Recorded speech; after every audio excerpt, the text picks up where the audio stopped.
Good morning, everybody, and a warm welcome to all of you, and a warm welcome to our panel with a relatively comprehensive name, leveraging the peace dimension in the humanitarian development peace nexus for more effective crisis management in fragile settings. Even though this name is very comprehensive, I can promise you a very down-to-earth, very practical, and very interesting discussion on the HDP nexus. In fragile and conflict-affected context, we know that development successes and even military gains can quickly be reversed unless they are grounded in sustainable peace. This is even more critical today in a world marked by multiple crises and a shifting global order. Peacebuilding is not a nice-to-add activity. It is essential if humanitarian and development efforts are to be truly effective and lasting. Addressing fragility means tackling the root causes of conflict: inequality, exclusion, injustice, weak governance, and fractured legitimacy. These are deeply political challenges that require sensitivity to power dynamics and protection of local actors, especially in politically strained or illiberal settings. Rather than treating peacebuilding as a separate pillar, we must see it as a driver that connects humanitarian, development, and peace efforts. That's the true essence of the HDP nexus. Integrating peacebuilding can unlock new opportunities for resilience, inclusion, and stability. To achieve this, we need stronger mandates and financing for integrated peacebuilding, and much closer coordination among donors, governments, and implementing partners. That is why this discussion is so important today, especially in a context of shrinking resources and rising needs. Together with exemplary insights from the Lake Chad region and Ethiopia, we will explore how to bring peace to the center of Nexus implementation, ensuring that our collective work contributes not just to stability, but to lasting transformation. To help us explore these questions from different perspectives, and I think that's very important that we have very different perspectives here at the panel, I'm very much delighted to welcome our distinguished panelists. Each of them brings a very different perspective and a unique experience in translating the humanitarian development peace nexus into practice, from research and policy to implementation on the ground. Let me briefly introduce them. To my side, it's Your Excellency Ambassador Maman Nuhu. He is the Executive Secretary of the Lake Chad Basin Commission and the head of the mission of the Multinational Joint Task Force. He brings over 4 decades of diplomatic experience in fostering regional cooperation and stability. Renowned for his leadership in advancing hydro-diplomacy and collective security across the Lake Chad Basin, he offers first-hand insights into how peace, environment, and governance intersect. Next on the panel is Dr. Caroline Delgado. She's a program director and senior researcher at the renowned Stockholm International Peace Research Institute. She leads the Food, Peace and Security program and is bringing over 15 years of experience at the intersection of peacebuilding, conflict analysis, and climate-resilient food systems. With extensive fieldwork across conflict-affected regions and a PhD from the University of Manchester, Caroline combines research and practice to explore how food security and climate action can become pathways to peace. Then we have from Ethiopia, Jibesa Bekonjo Sembeta.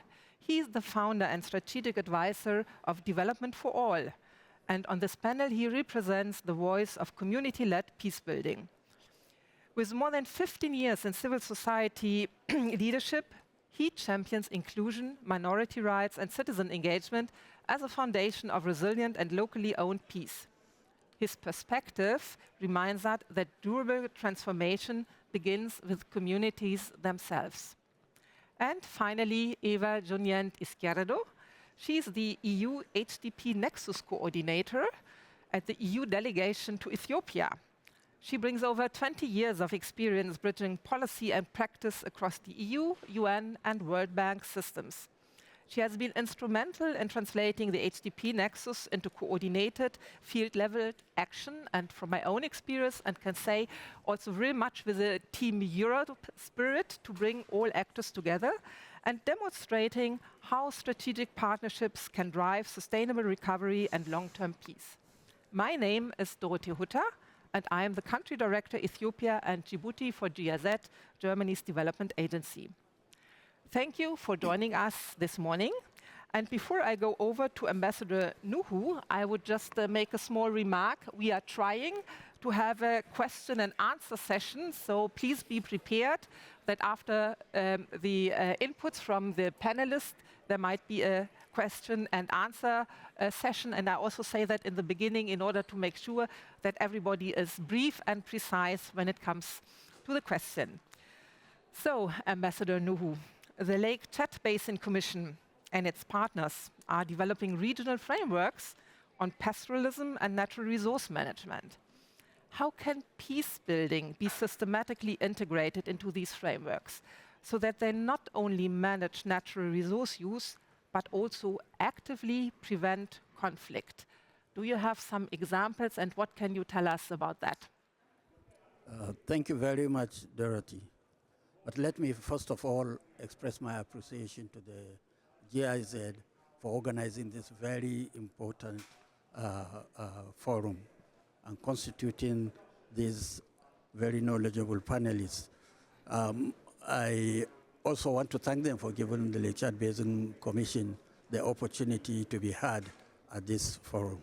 Now, in the Lake Chad Basin Commission and the Lake Chad Basin area as a whole, about 80% of the livestock breeding is done through mobile pastoral practices. That is why we consider mobility and transhumance as lifelines. They are not just problems, they are lifelines that knit together communities, economies, and ecologies together. Yet, when managed properly, mobility and transhumance have also turned out to be flashpoints of tension, flashpoints of crisis, particularly in areas like ours, where there is shortage of governance and resources are very limited. From the perspective of the Lake Chad Basin Commission, transboundary coordination of transhumans must therefore go beyond resource management. It must include deliberate peace building efforts for social cohesion. From the Lake Chad Basin vantage point, there are several approaches that we use in order to ensure that peace building is incorporated in our activities. But first of all, let me emphasize the fact that any approach you use, for any approach, there is one central issue that has to be respected. That is inclusiveness.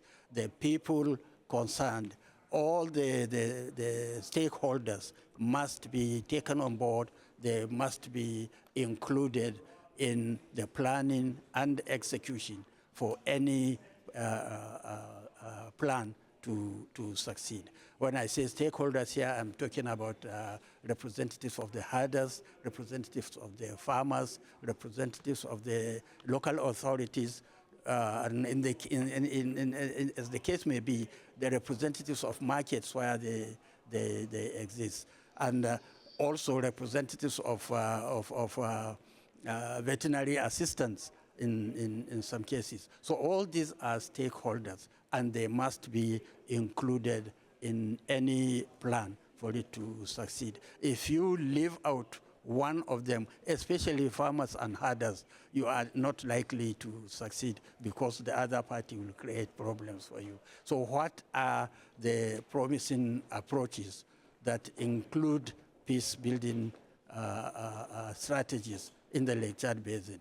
There are quite a number of them. I will try to be brief. One of them, it is very important to co-design peace-anchored corridor compacts.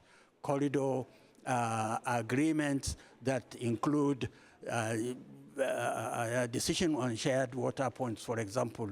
How are the water points going to be shared? There should be agreement on rules of passage, for example, on the fees schedule, for example. At every point there are taxes, there should not be shifting goalposts.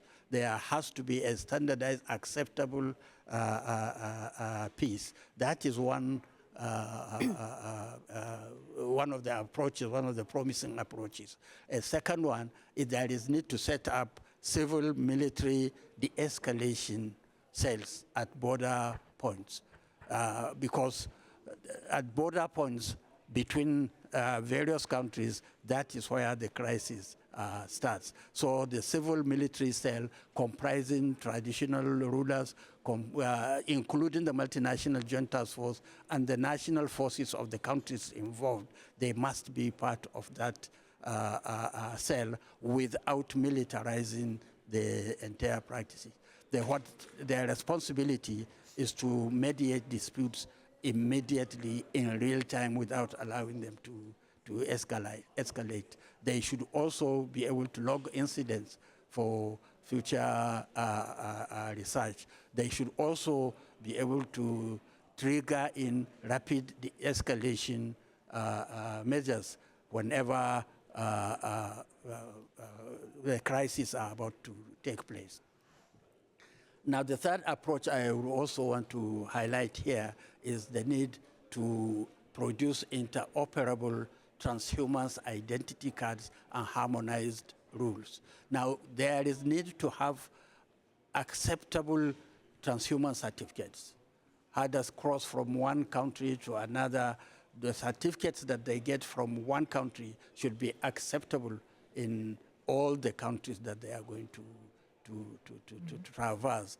They should have a standardized animal health vaccination requirements. What is required in one country should not be different, because these are the things that cause crisis. You cross from one country to another and you find totally different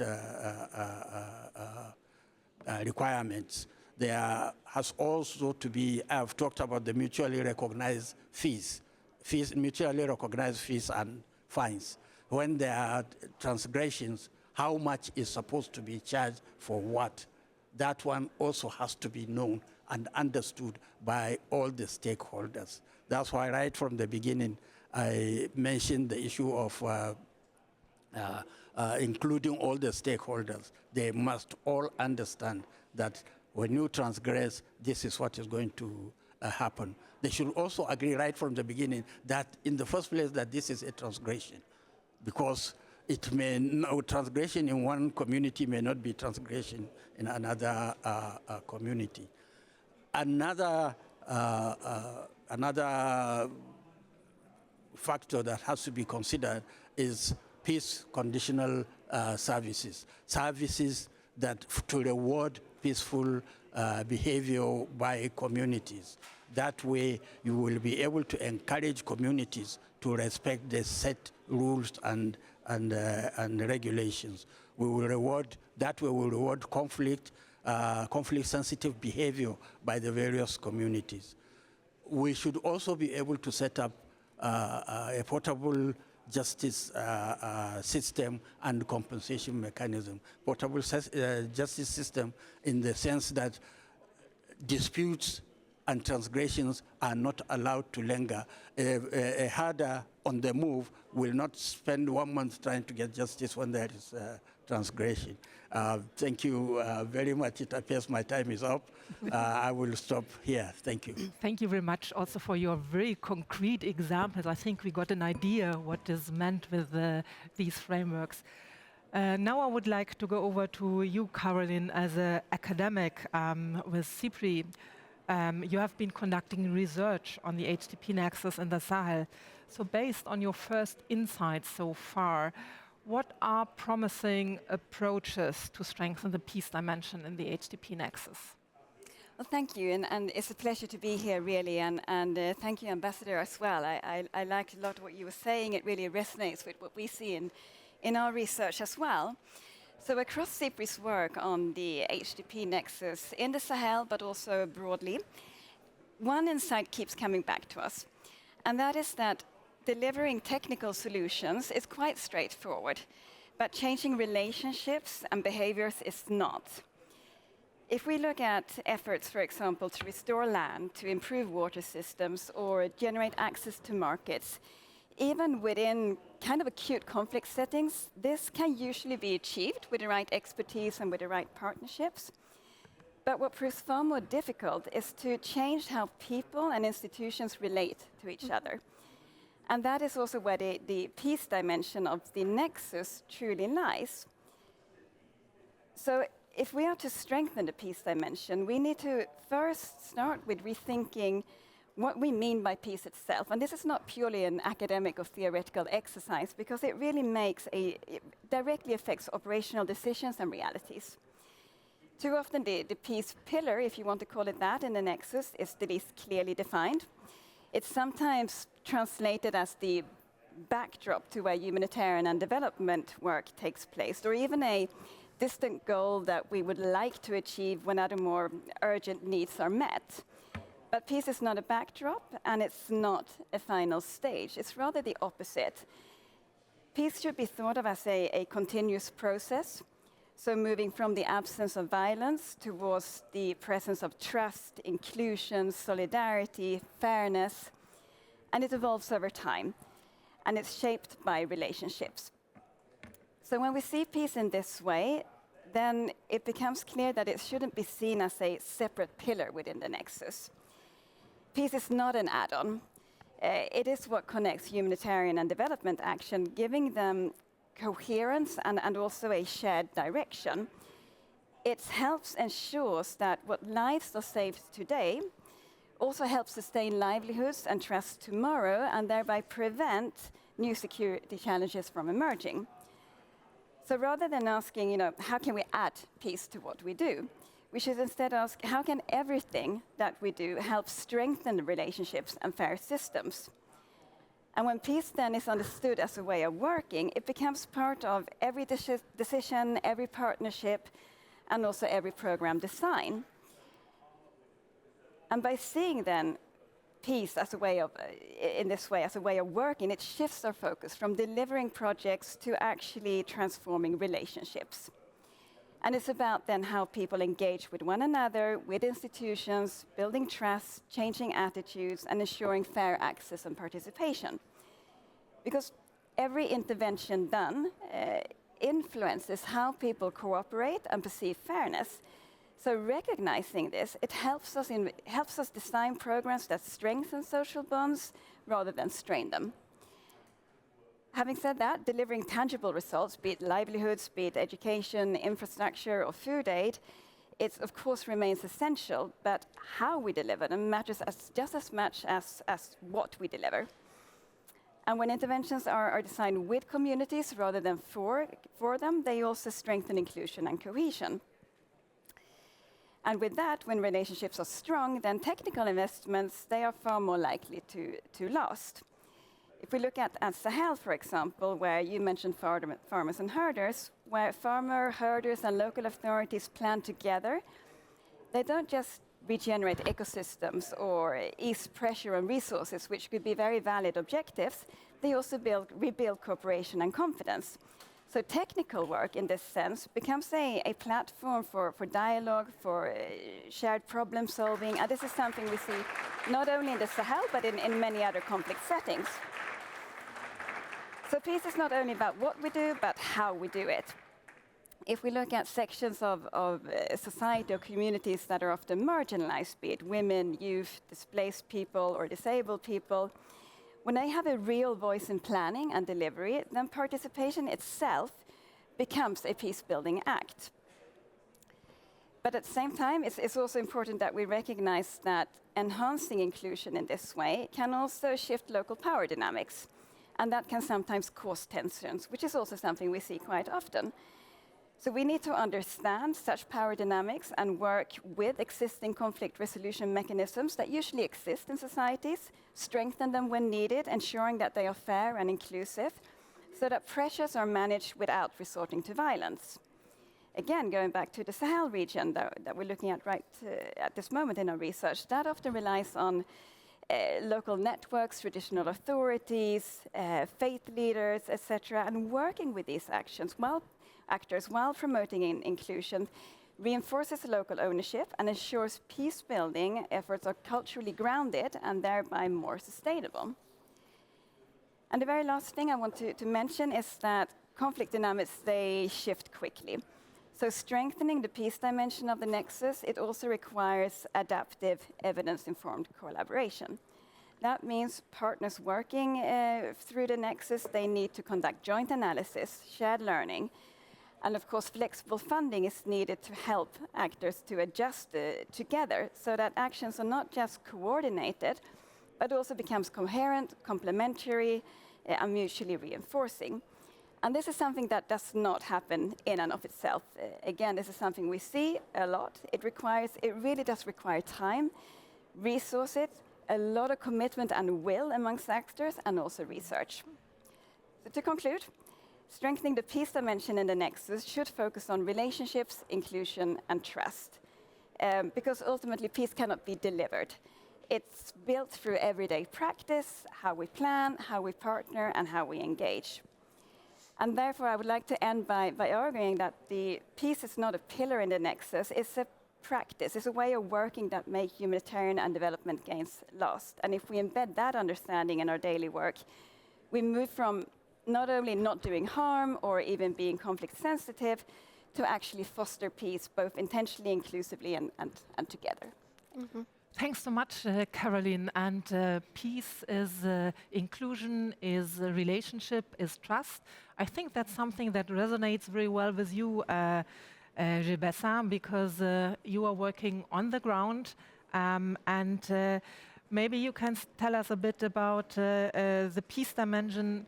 We think it's the most difficult to address in those contexts. From your experience on the ground, what are the challenges, but what are also the opportunities to implement local peace-building efforts under a volatile and constrained political environment? Thank you, Dorothee. I'm very much honored to participate in and speak at this Paris Forum. It means a lot for me as a person belonging to minorities and working on organization dedicated to promoting minority rights, peace building, and also other development programs. So as we work at community, at grassroots level, in a very fragile and conflict affected context, there are lots of challenges in implementing the peace building dimension in our development programming, as well as also there are strong opportunities that I would like to highlight. One of the key challenges is shrinking civic space. This is very much affecting the works of civil society organizations like us, as we are working in a very fragile, conflict-sensitive context in my country, Ethiopia. So particularly for civil society organizations that are working on peace building, promoting human rights and accountability, the civic space is really one of the most limiting factors. So organizing dialogues, mediations, it is not an easy undertaking in a very fragile context where societies and communities are divided along their identities. So they are easily translated, or they are politicized easily. So that makes really peace-building initiatives or activities very challenging. But for organizations like Development for All, that has locally rooted, that has a community trust and legitimacy, so we are able to operate skillfully in that conflict environment.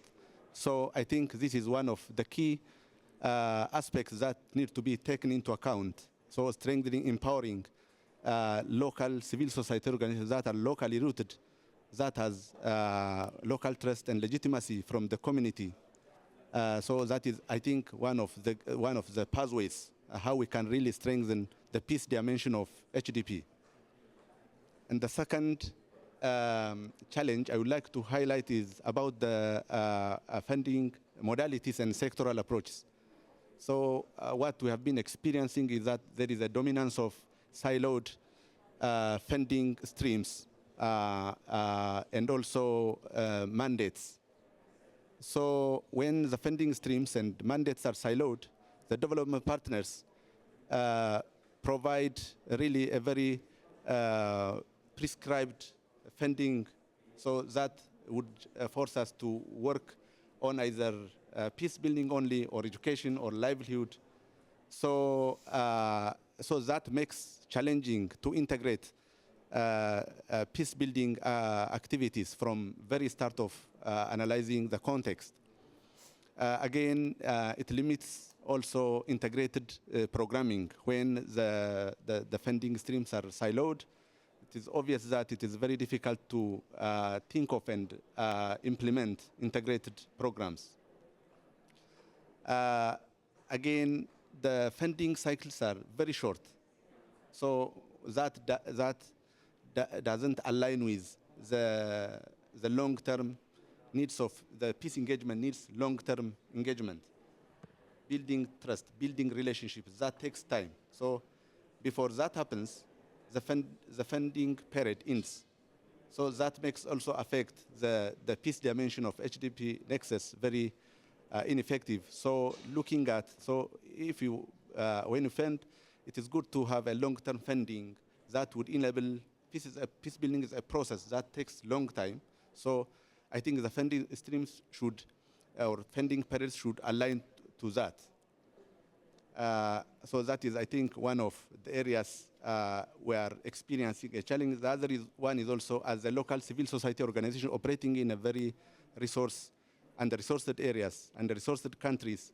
So the funds, financial sustainability of local civil society or community-based organizations is very, very critical.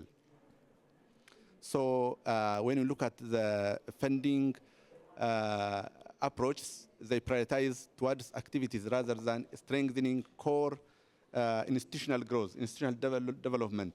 So this makes this locally rooted civil society very fragile, fund-dependent. So they can't engage in long-term programming. So I think it is as equally important as funding activities, strengthening also in, institutions, local actors. So I would like to take this opportunity to thank the GIZ Civil Peace Service that blends these two components, both funds for delivering activities, at the same time also strengthening the institutions. So when you start partnering with them, so really, so it integrates these two things. So I think it makes DFA very strong. The other one is the weak HDP coordination is also, I think, one of what makes challenging the implementation of the peace dimension of the HDP.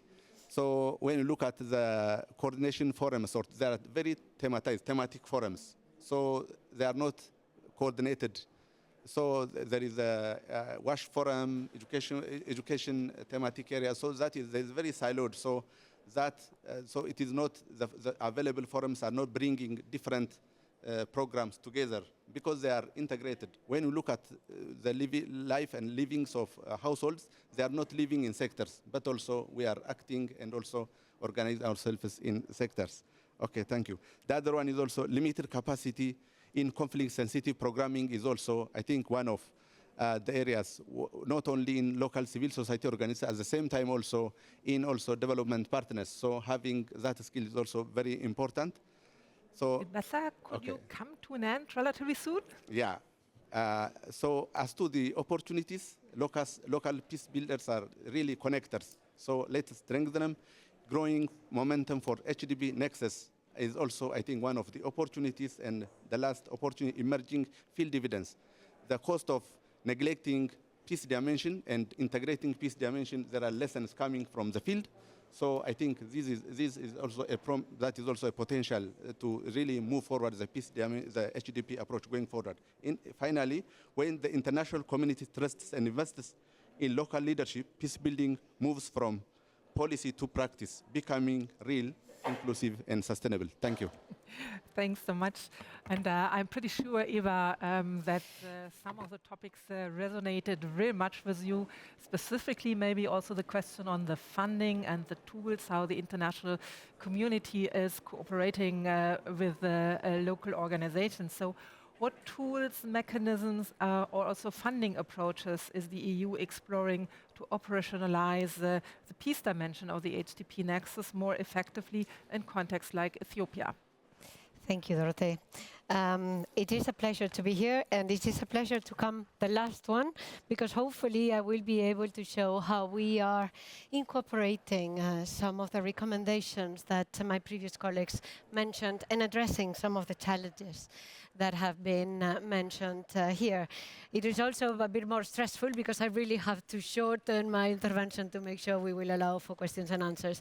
So let me start by very briefly introducing what it is that we are testing in the Somali region of Ethiopia. It's a test case that brings together the EU, all its services, 9 EU member states, plus Switzerland and Norway, working together as Team Europe to develop a practical model of HDP Nexus operationalization. And we are doing it under the leadership of the Somali regional government represented here today.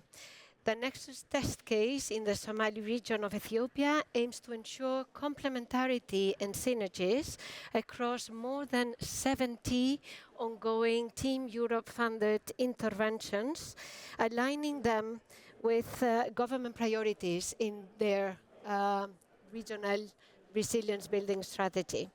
And to do that, we have introduced a set of shared tools that include what we've called the HDP profile that brings HDP and government partners together around a shared analysis of needs, risks, and vulnerabilities and opportunities to build resilience.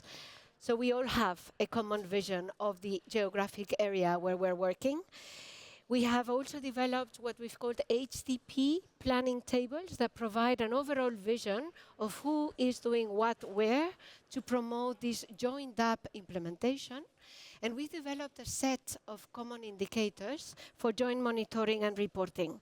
These tools are anchored in a recently launched HDP coordination platform, again, to address one of these weaknesses, because there's not an HDP platform that brings together all the actors, government and communities to better plan and implement these resilience building strategies. And to directly answer the question on how we are operationalizing peace, peace is both one of the 5 shared goals we are all coordinating to achieve together, but it's also a cross-cutting outcome. Peace sometimes requires targeted interventions, mediation, dialogue, reconciliation, but as it has been mentioned here before, peace lasts when it is reinforced through the way services, be it education, health, water, and livelihoods are delivered. So as mentioned above, the entry point of the test case are ongoing interventions.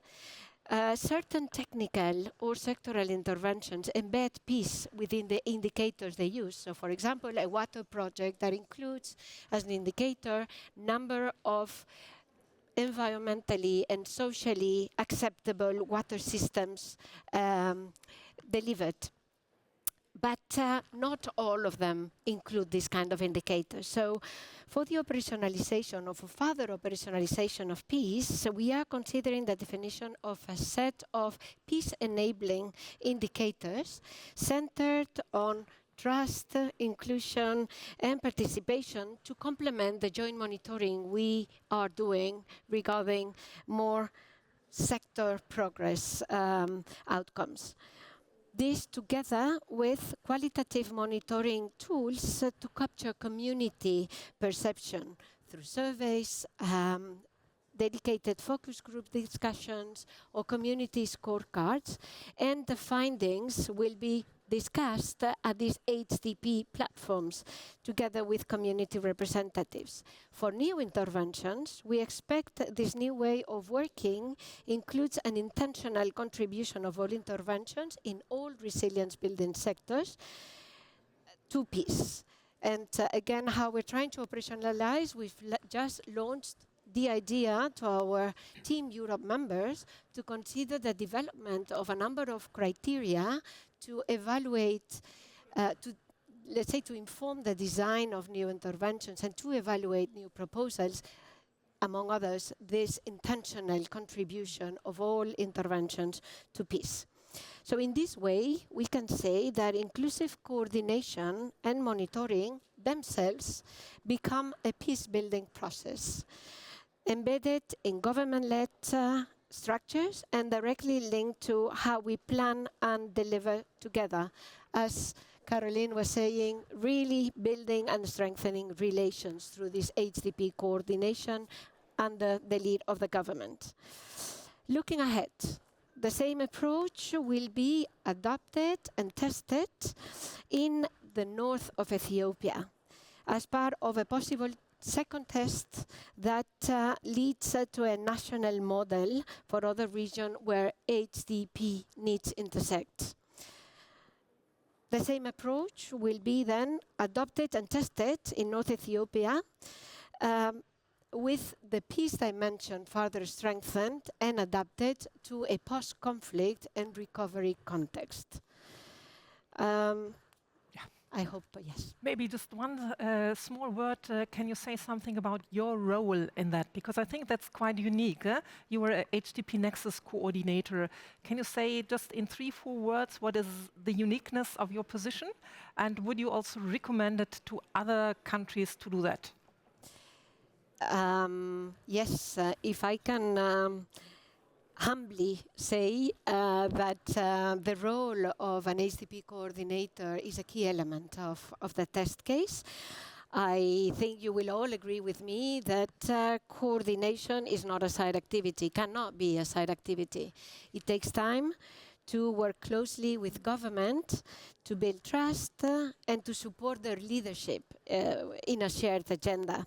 It takes time to bring HDP actors together and build a new system-based approach, including the developing and testing of concrete tools, the launch, but also a company of an HDP coordination structure, again, to make people move out of siloed approach, project-based approach, into a more integrated approach.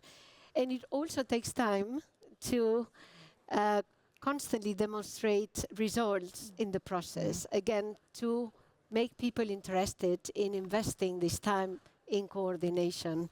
So, yes, I think that every organization working in the HDP Nexus should have an HDP coordinator, someone who has in his or her job description the task of coordination.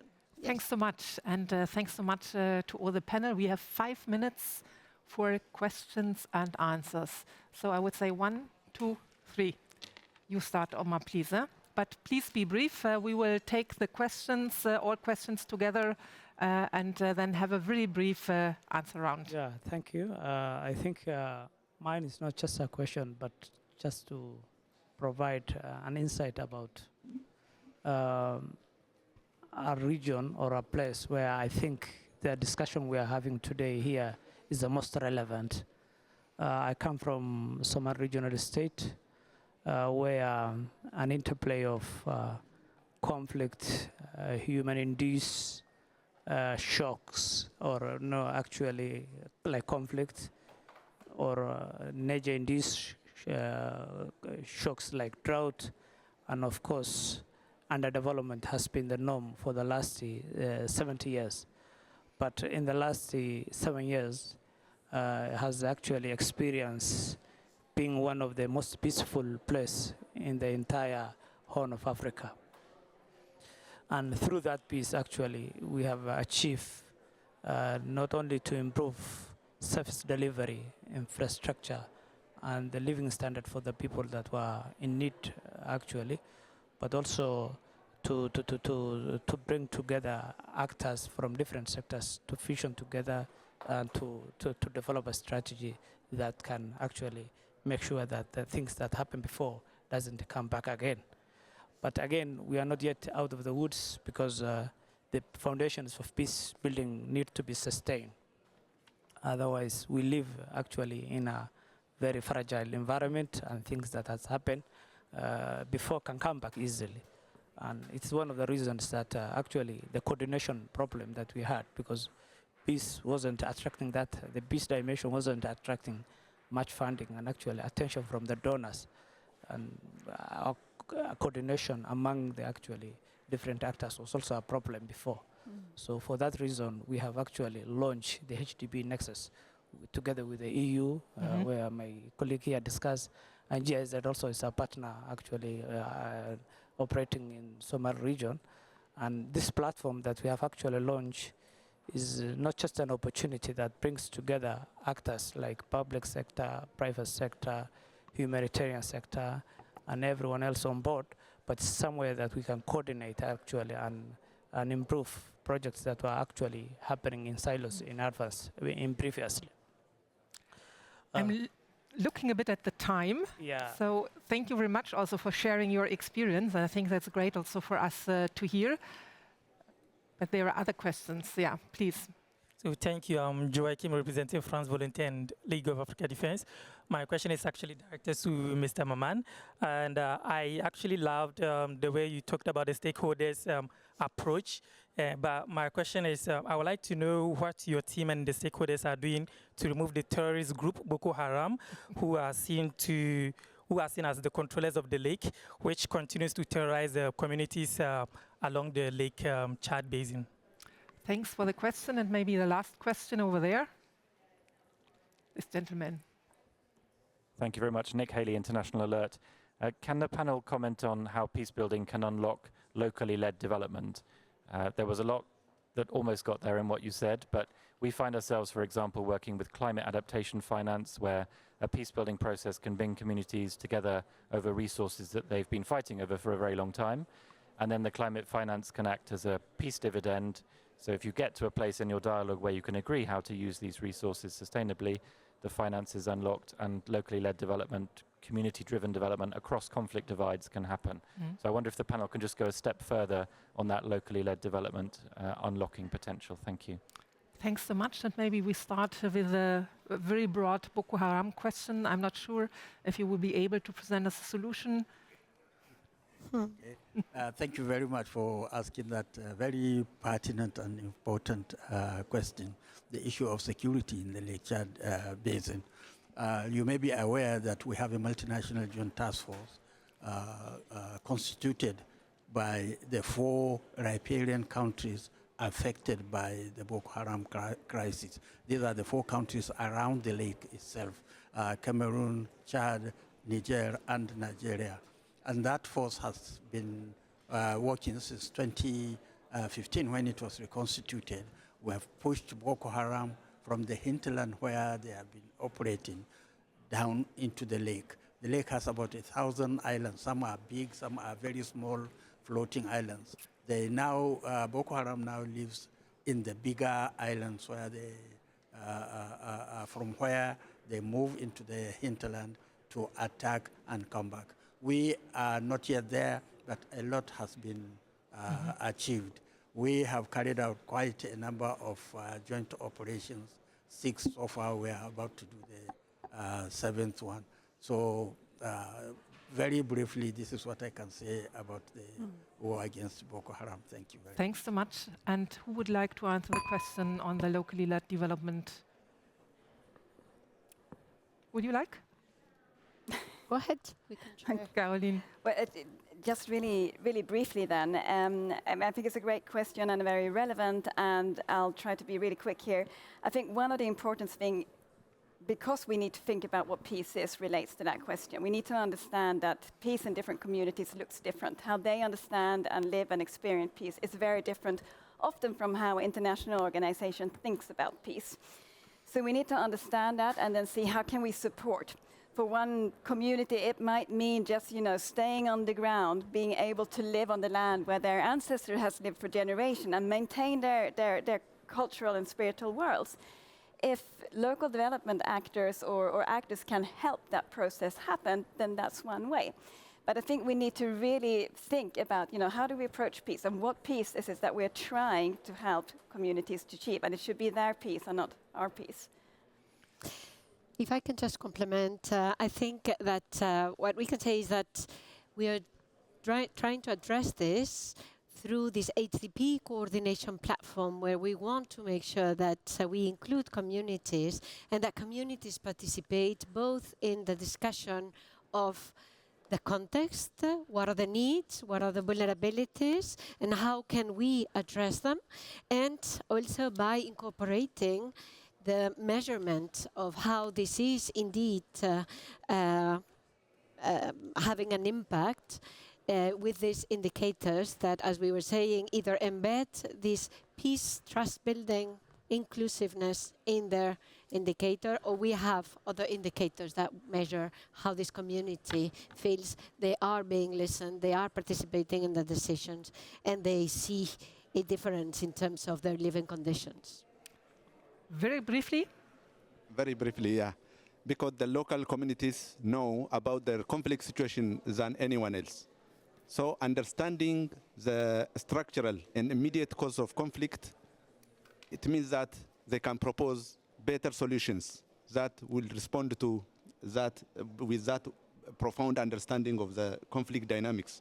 So that makes them uniquely positioned. So that is why they are unlockers. They connect the peace building process. So just this to add this point. Thank you. Thank you very much. Thank you very much for this very rich discussion. I think there are some very few points that I would like to mention as it's not a summary, but just as some impressions from the discussion. So I think one thing that was really clear is peace building is not a nice to have. It's core of, should be core of all interventions in the HDP Nexus. You talked about inclusiveness as one of the very important factors for peace building and connecting it, development and humanitarian. We heard from your side that peace is relationship, it's trust, and it's first of all, it's building relationships and changing relationships. We heard from your side, Rebecca, that the shrinking civil space is a huge challenge for civil society and peace building, and at the same time that local peace builders can connect in a very different way. And Eva, you mentioned very strongly also the question on overcoming silos and having a system-based approach. I think these are some few impressions that I'm taking with me from this discussion. I hope you also take some ideas, impressions with you. Thank you very much for your interest. Thank you all for your participation in the panel discussion. I think it was a very rich and insightful discussion. Thanks a lot, and have a nice rest of the day. Thank you.